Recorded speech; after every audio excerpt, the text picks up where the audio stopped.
This is Brent with Lykins Motorsports. This week's video is going to be based off of some different Valvetrain components, just a basic overview, descriptions of what they do, and how to correctly size each component. Before we begin that video, I want to remind you that I have two websites. One is lykinsmotorsports.com. If you go to that website, you'll be able to see some of the engines that we do and see some of the parts that we offer. Other website is customfordcams.com, and if you go to there, then you can see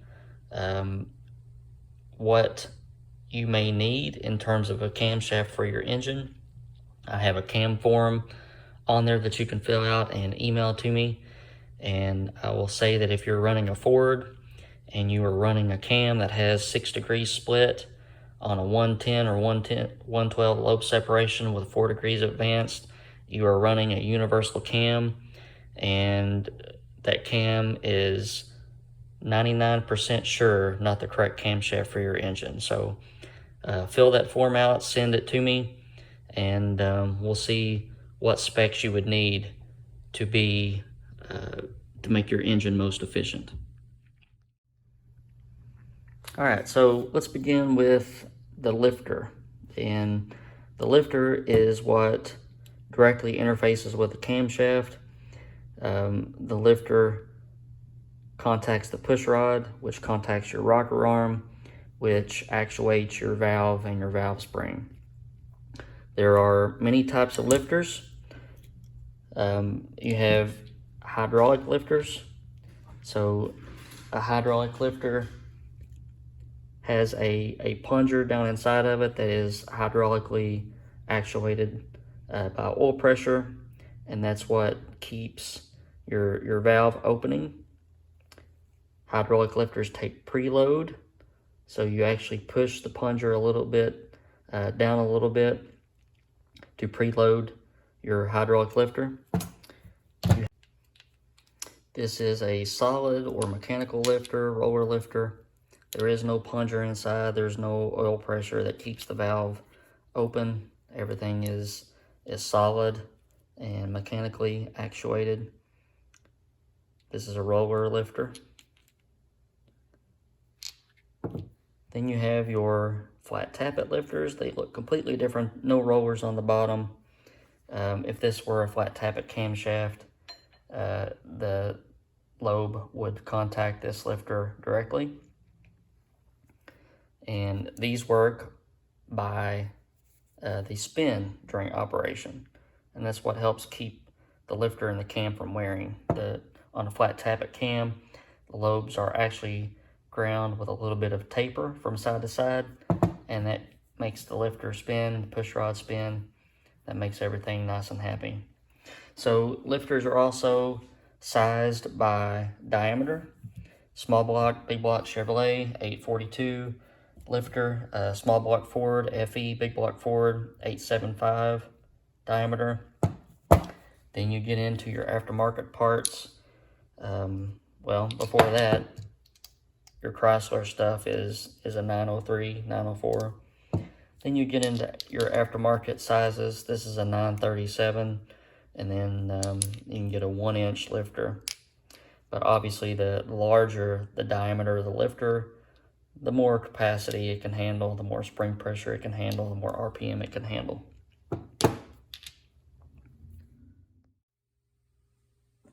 All right, so next, let's look at some valve springs. Valve springs are available in all kinds of different flavors. This is a little conical valve spring. This is a pretty heavy duty dual spring with damper. Got some smaller diameter dual springs. This one is 1/340 in diameter. 170-pound seat, 446 open. That would be a good hydraulic roller valve spring.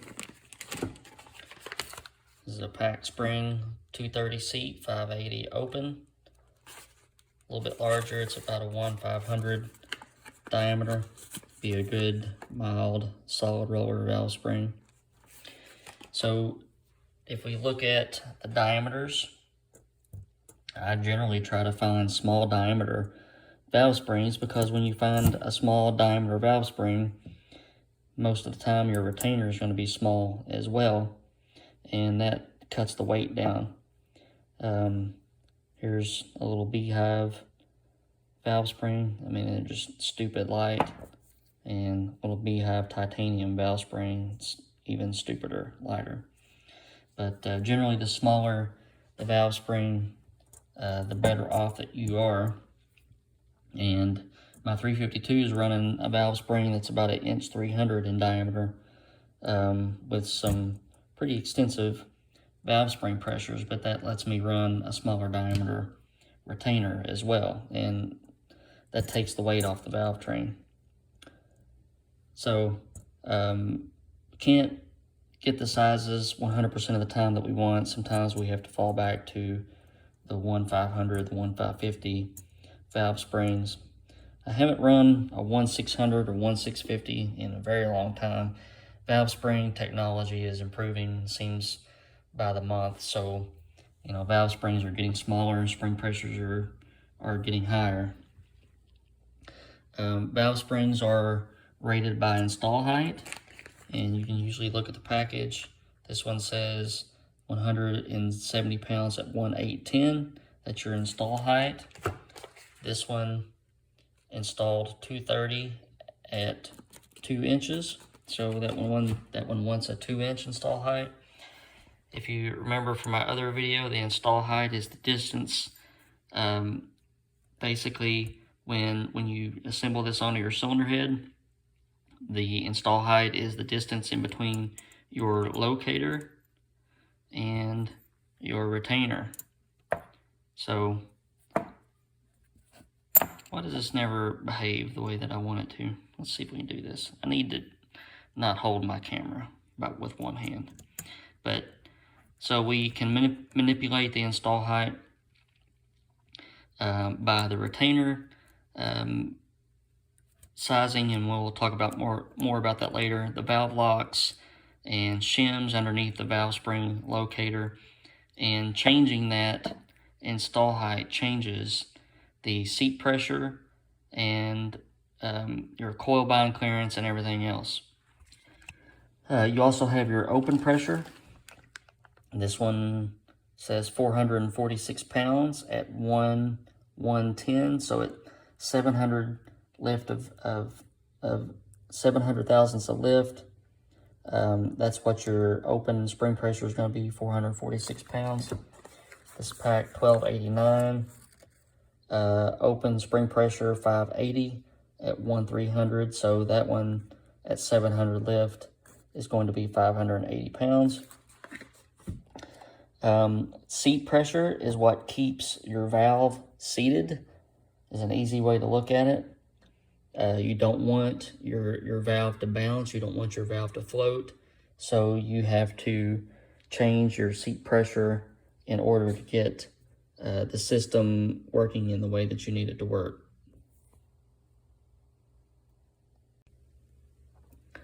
Open pressure needs to be sized for the camshaft and for the lift. If you can imagine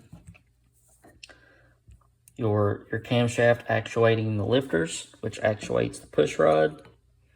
If you have an aggressive camshaft and this thing is rotating and very aggressive, it's, you know, pushing the valve open very quickly, you don't want a valve spring that will just give before it actuates the valve. You want something with enough open pressure that it will stay with the correct spring constant and open your valve instead of just giving in the spring. We also have coil bind. All of your springs will give, your spring specs will give you a coil bind. This one binds up at 1 inch 050. So when your valve is opened at 110, you basically have 60 thousandths coil bind clearance. That's pretty typical. This one, so if we're opening at 1,300, they're saying the spring coil binds at 1,210. So we have 90 thousandths coil bind clearance on that. You'll find that as a pretty pretty close approximation of what most spring manufacturers will want. I generally see between 50 and 100 thousandths coil bind clearance. Coil bind is when you compress the spring and all the coils touch. You're basically making a solid out of it. You don't want that to happen. You will bend push rods, you'll break rocker arms, you'll do all kinds of stuff that you don't want to be done to your engine. So, you know, when you're setting up your cylinder heads, you have to measure the coil bind, where that happens at, and see where it relates to your installed height and your open height to see if you have enough clearance. All right, next up is your valve spring retainer. Your valve spring retainer is what holds your valve spring to the valve. Your locks sit down in here. This is essentially, you're making a collet out of this system with your valve spring locks and your retainer. Your retainer will have an angle down inside of it. You can't really see it well right here. Most common is 7 degrees and 10 degrees. And I think there's a few other variations, but those are the two most common ones. You have the diameters. So obviously you have the diameter of the retainer sized for the diameter of the valve spring. You also have these steps that you have to take into account. You won't have that on a beehive or a conical because there's no inner springs, but you need to watch that each spring component interfaces correctly with the steps on the retainer. If this doesn't fit well or the clearance is not correctly, then you'll have valve spring issues. You also have materials. You got a steel retainer, tool steel retainer, and titanium. Obviously the titanium and tool steels are very, very light, with the titaniums generally being the lightest. If you want something for the street that's light, tool steel is a good compromise. Most of your street retainers are steel. Retainers are also sized, and what I mean by sized is you can increase and decrease your install height by the retainer. This is a standard install height retainer. You can see how it's pretty shallow.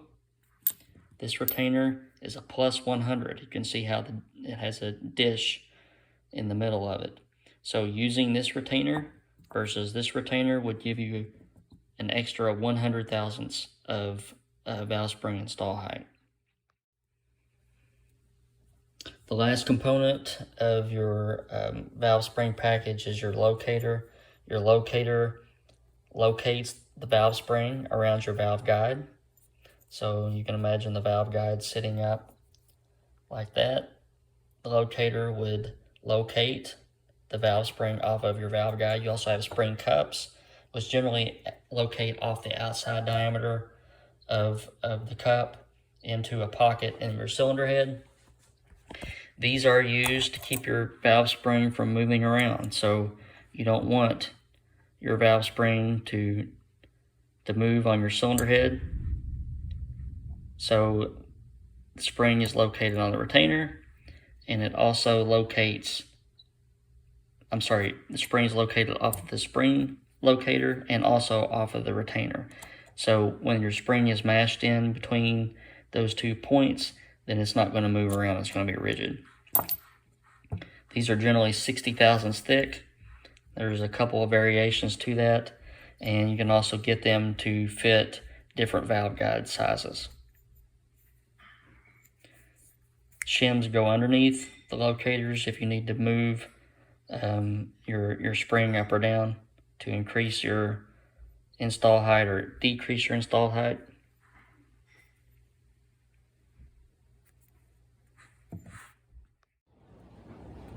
Let's talk a little bit about spring pressures and what's needed for various cams.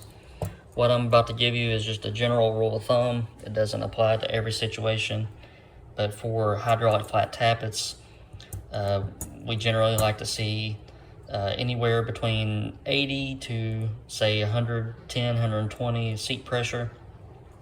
Open pressure can go up from the mid 250s to the low 300s generally, and that depends on how aggressive your cam is, how many RPMs you're turning, that sort of thing. Solid flat tappets, the low end of the spectrum is around the same, but you can really see some higher valve spring pressures with solid flat tappets, especially the modern lobes, which can be a little bit aggressive where you need some RPMs. On some of my solid flat tappets with nitrided cam lobes and tool steel lifters, I will run 160, 170 pound seat pressure and up to 440 or 450 open pressure. On hydraulic rollers, you're going to see pretty much everything with hydraulic rollers. A factory 5-liter Mustang, your typical Fox Body 302 deal, 120 pound seat, 300 pounds open. On a lot of my FEs, I run 150, 160 pounds seat with 350 to 400 pounds open, maybe a little bit higher. On my high RPM hydraulic rollers, you'll see me run 200 pound seat, 500 pounds open. Then the lifter requirements need to change. We need to go from a standard travel to a limited travel. Solid roller spring pressures are, again, all over the place. You'll see a lot of solid rollers somewhere around 200 seat, 500 pounds open, kind of like this pack spring. The higher the RPM, the heavier the valves, the more aggressive the cam. All of that changes. I run a lot of 280, 250, 280, 300 pound seat pressure with my higher RPM stuff. And you will see open pressure on solid rollers. They'll go up to 1,400 pounds, 1,500 pounds, depending on how many RPMs you're turning. A good rule of thumb on solid rollers, on the open pressure, and this is a general rule of thumb, but it's generally a good one, but your open pressure needs to match the amount of lift that you have on your cam.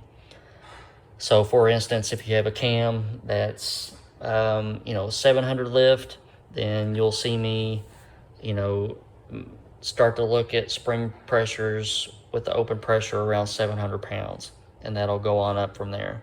And that's also dictated by your cam lobe aggression, how heavy your valves are. If you have titanium valves, obviously things are gonna go down a little bit because you don't need that much spring pressure to control it.